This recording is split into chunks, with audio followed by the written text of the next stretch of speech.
What is up? Welcome back to the channel. Received some really nice feedback on my last video, so for those that tuned in and managed to make it through the very long video that I posted, thanks very much for the feedback. I'm excited to create some more videos on this journey to the London Marathon, and this week is the first week back to semi-regular training, so I'm going to take you through a little bit of what the last kind of recovery week looked like, as well as tell you a little bit more about the 3 marathon majors challenge that I'll be undertaking in 2023.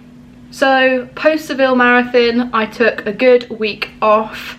I did one run 7 days after the marathon, and then actually picked up a bit of a cold actually that wiped me out for a couple of days. So going into kind of the second week back into training, or the first proper week back into training, I took it nice and easy. Actually bumped my sessions to the back of the week, just to give my body a little bit more time to recover, as well as my respiratory system, which took a pretty big hit coming back. So there was 3 pretty easy runs on the plan. I'm following a marathon recovery plan from Runner, which is an app that you can download on the App Store.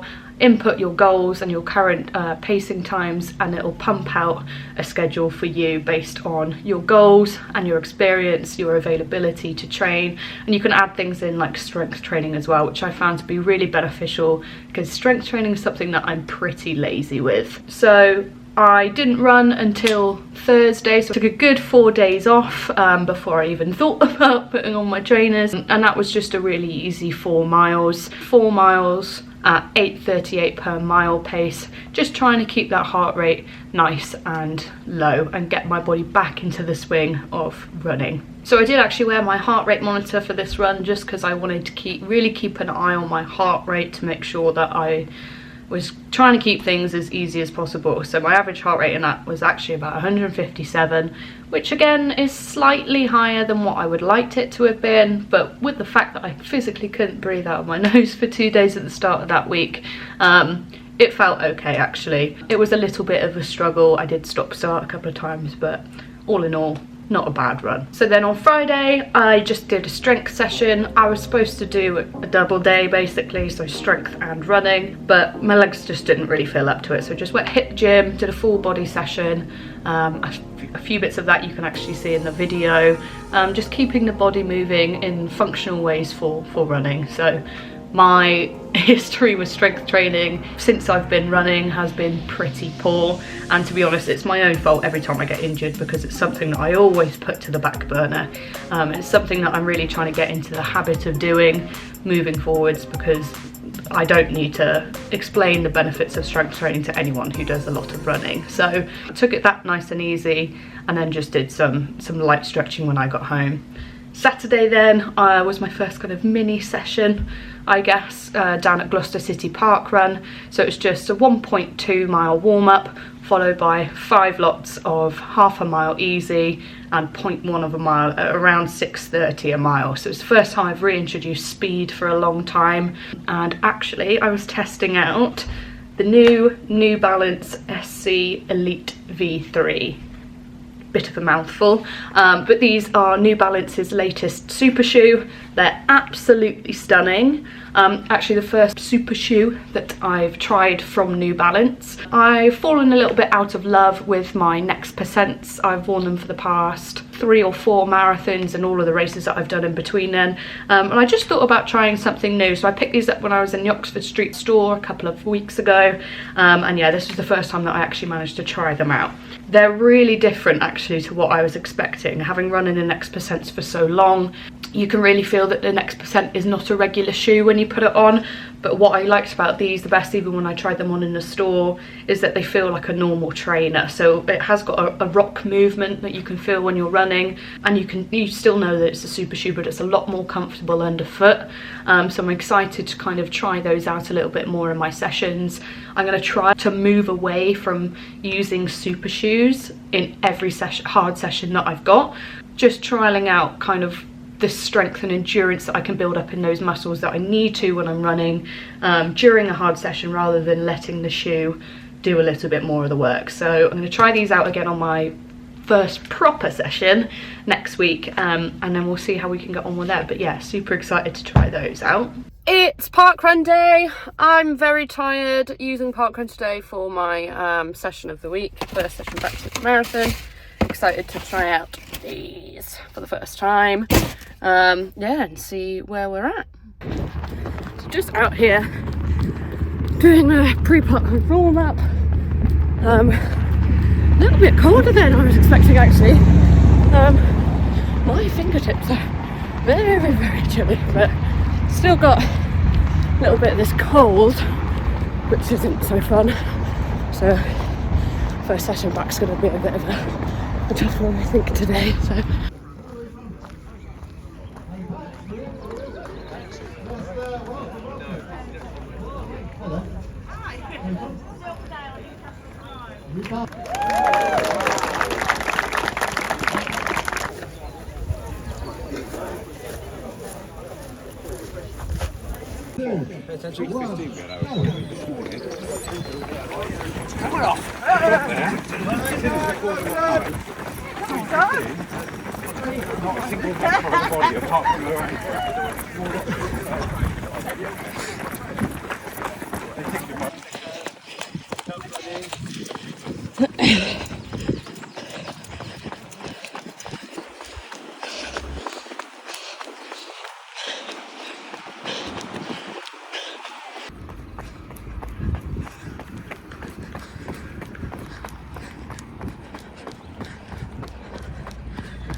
parkrun done. I've not done a session inside of a parkrun for a long time, so it was half a mile easy, 0.1 at a 6:30 pace, followed by half a mile easy, blah blah blah. So repeat that 5 times. Bit stop start, to be honest. I'm obviously still nursing a bit of this cold, which I can feel on my lungs, but yeah, nice to get the job done. 29th across the line. Bit of a quiet parkrun today, probably because the weather's not very good. So looking forward now. Just do my cool down, get some coffee and some croissants, and yeah, chill out for the rest of the day. So just the mere 39 hours to recover. Oh yes, best part of the run. Taking off the shoes, putting on the Crocs.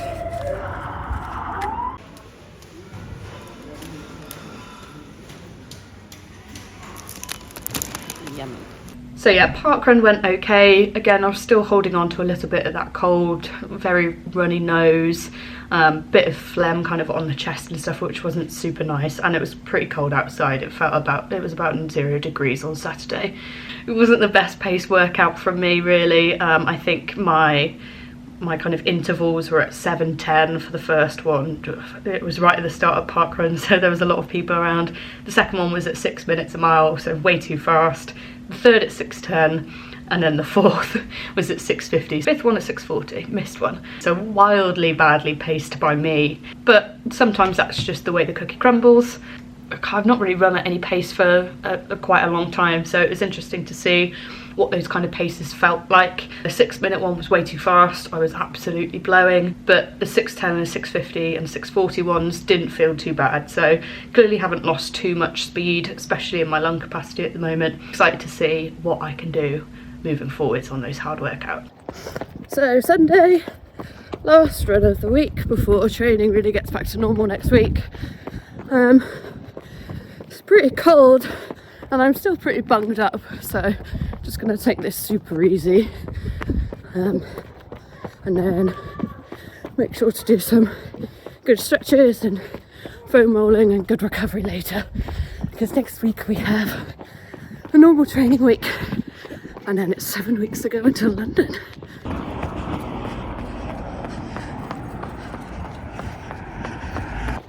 My legs are super tired.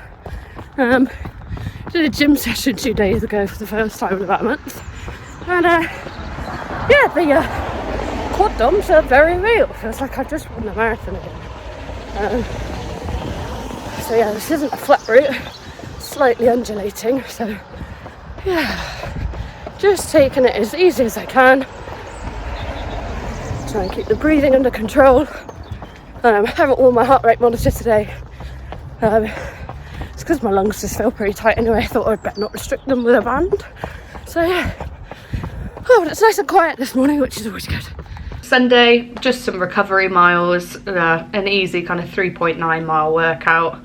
That was 8:58 per mile pace.